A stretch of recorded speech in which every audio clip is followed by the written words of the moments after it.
अभी मेरे को बता रहे थे कि एक लड़के के पीछे पुलिस भागी और पुलिस ने मारना चाहा, भागते भागते वो वहां उल्टा हुआ और उस पुलिस बच्चे की मौत हो गई। इसके लिए तो पुलिस जिम्मेदार है ना, लेकिन कोई सुनने वाला नहीं है। सुनने वाला इसलिए नहीं है कि लड़ाई चल रही है। अभी एक दिन बीच में वेणुगोपाल आए थे, दोनों के हाथ ऊंचे कर गए, दाएं हाथ पायलट का पकड़ा, बायां हाथ गहलोत का पकड़ा और कह दिया हमें एक। अभी तो 4 साल से 4 बार लड़ लिए। एक बार तो राहुल गांधी हाथ खड़ा करके गया था, फिर लड़ाई चालू हो गई। अब राहुल गांधी भारत जोड़ो यात्रा के लिए आ रहा है। अरे भारत तो जुड़ा हुआ ही है, भारत कहां टूटा हुआ है? भारत को मैंने तोड़ने का काम किया था 1947 में, आजादी के बाद में। इसके नाना नेहरू ने किया था, भारत के टुकड़े 3 टुकड़े किए थे और 20 लाख लोगों को मरवाया था। और भारत तो मोदी जी के अगुवाई में एक है भाई। पाकिस्तान ने पुलवामा में गड़बड़ की तो पाकिस्तान में घुसकर जब मोदी जी ने जवाब दिया भी नहीं दिया। और चीन ने गड़बड़ की गलवान की घाटी में तो चीन को भी उल्टा लौटा दिया। और आपको पता है रूस और यूक्रेन में युद्ध अब भी चल रहा है। जब युद्ध चालू हुआ था तो उस समय 20-25 हजार अपने देश के बच्चे फंसे हुए थे। मोदी जी को चिंता हुई कि लोगों को कैसे लाए, युद्ध हो रहा है। और जब आमने सामने युद्ध होता है, जब कोई रुकता नहीं है। लेकिन मोदी जी ने रूस के राष्ट्रपति से बात की, यूक्रेन के राष्ट्रपति से बात की और कहा कि तुम 2 दिन युद्ध रोको, मेरे देश के लोगों को यहां पर आने दो। यह है मोदी का करिश्मा कि 2 देशों की लड़ाई 2 दिन बंद रही और भारत का हर नागरिक अपने देश में सुरक्षित लौटा। बाद में पाकिस्तान के लोगों ने कहा हम कैसे जाएं? तो हमारे देश के बच्चों ने बचाया, तिरंगा झंडा हाथ में ले लो। हम भी तिरंगा झंडा ले जाकर हमारे देश में जा रहे हैं। उन्होंने तिरंगा झंडा तो हाथ में नहीं ले सकते, तो तिरंगा झंडा हाथ में नहीं ले सकते तो मरो। और आपको पता होगा कि पाकिस्तान का नागरिक भी मोदी जी के कारण भारत का तिरंगा झंडा लेके सुरक्षित अपने देश में पहुंचा है। ये भारत की एकता है। अब पता नहीं राहुल गांधी कौन सा भारत जोड़ने के चलिए चले। मेरे यहां तो कांग्रेस लड़ रही है। मेरे को पार्टी ने गुजरात में भेजा था चुनाव प्रचार के लिए। मैंने 7 सभाएं की थी। 7 सभाओं में 15-15, 20-20 कांग्रेस के लोगों ने छोड़ के भारतीय जनता पार्टी ज्वाइन की थी। यहां कांग्रेस लड़ रही है राजस्थान में। और आपने एक बार बयान पढ़ा होगा, गहलोत साहब ने बयान दिया था कि 15 साल तक मेरा कोई बाल वादा नहीं कर सकता। तो दूसरे दिन सचिन पायलट का बयान जो आपने पढ़ा होगा, उन्होंने बयान दिया कि 50 साल तक मेरा कोई बाल वादा नहीं कर सकता। अब सुन लो ना भाई, वो कितना अहंकार हो गया। 2023 का चुनाव आ रहा है, तैयारी कर लो। ये कांग्रेस वालों के बाल उखाड़ के फेंक दो और भारतीय जनता पार्टी को सत्ता में ले आओ। ये जो आपकी समस्या है, इनका समाधान कराने की जिम्मेदारी हमारी पार्टी की है। ना आपका एनी कर जाएगा, ना आपकी रजिस्ट्री रुकेगी, ना बिजली का तार रुकेगा, ना केसीसी रुकेगी। हर काम कराने की जिम्मेदारी हमारी होगी। इस बात का भरोसा मैं आपको देना चाहूंगा। और इसी बात को लेकर हम जनता के बीच में जा रहे हैं। ये बहन बेटी जो वहां पर बैठी है ना, इनकी इज्जत सुरक्षित नहीं है। देश में सबसे ज्यादा अगर इज्जत लूटी जा रही है तो राजस्थान की बहन बेटियों की लूटी जा रही है। देश में अगर सबसे ज्यादा अपराध हो रहा है तो दलितों के साथ हो रहा है, आदिवासियों के साथ हो रहा है। और देश में अगर सबसे ज्यादा चोर गिरी फैल रही है ना, तो राजस्थान में फैल रही है। ये जवान यहां पर खड़े,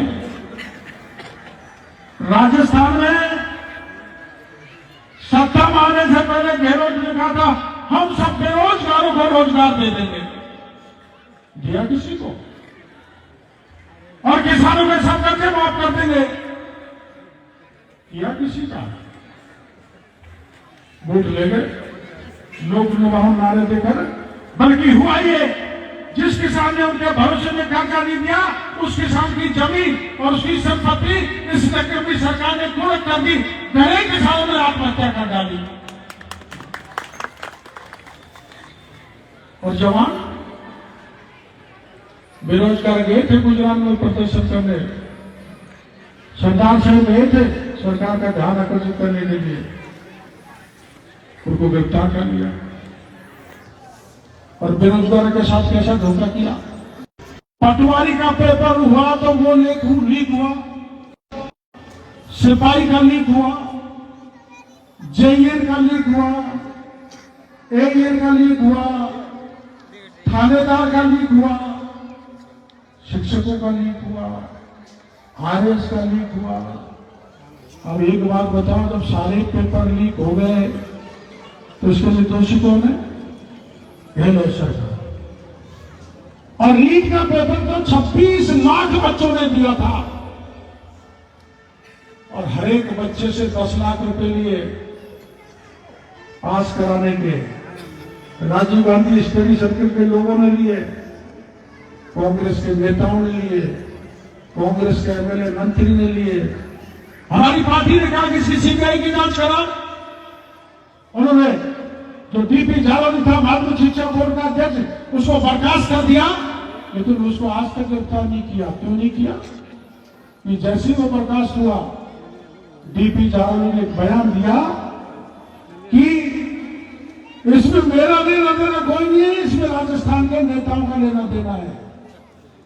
तो गहलोत ने समझा अगर सीबीआई को जांच दी और ये पकड़ा गया तो मेरे कई एमएलए मंत्री जेल में जाएंगे, इसलिए सीबीआई को जांच नहीं। हर पेपर लीक हुआ, पेपर वेस्ट बंगाल में भी लीक हुआ। जब सीबीआई में ईडी ने जांच की, अकेले शिक्षा मंत्री बंगाल के यहाँ पर 50 करोड़ रुपए मिला, 50 करोड़। वो गरीबों का पैसा है।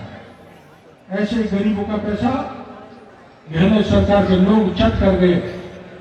लेकिन मैं खटकर की जनता को कहना चाहता हूं, जवानों को कहना चाहता हूं, जिनके भविष्य के साथ राजस्थान की सरकार ने खिलवाड़ किया है, जिन्होंने गरीबों का पैसा लेकर खाया है, उनका पैसा जो मुंह से खाया है उससे नाक में निकलवाने की जिम्मेदारी हमारी है, मेरी है। आपको चिंता करने की जरूरत नहीं। आपकी बात गहलोत ने यहां हर विधानसभा क्षेत्र में भागे एमएलए को मुख्यमंत्री बना दिया।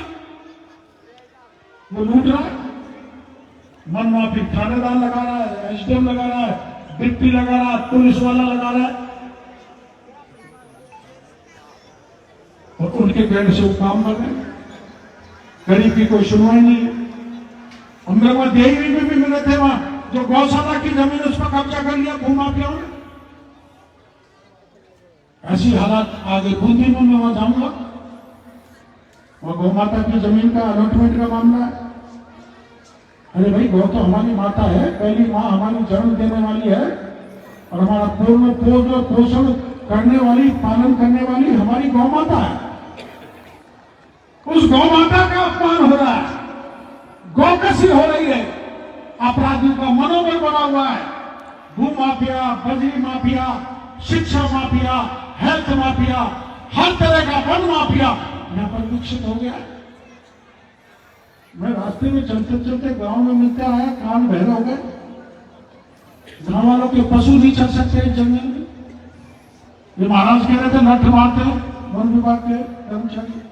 अरे तुम्हारे यहाँ तो लट्ठी मारते हैं। मैं तो अलवर में गया था, थाना गाजी में, जो 300 भैंस गिरफ्तार कर ली। कभी भैंस गिरफ्तार होती है क्या? गहलोत का राग है। आदमी तो गिरफ्तार होते हुए देखा है, लेकिन भैंस गिरफ्तार होते हुए नहीं देखी। भैंसों को छुड़वा गया है, अत्याचार हो रहा है, दमन हो रहा है, आपस में झगड़े बढ़ रहे हैं। इसलिए हमारी पार्टी ने जन आक्रोश रैली निकाली। जनता का आक्रोश जो है उसको जाके समझ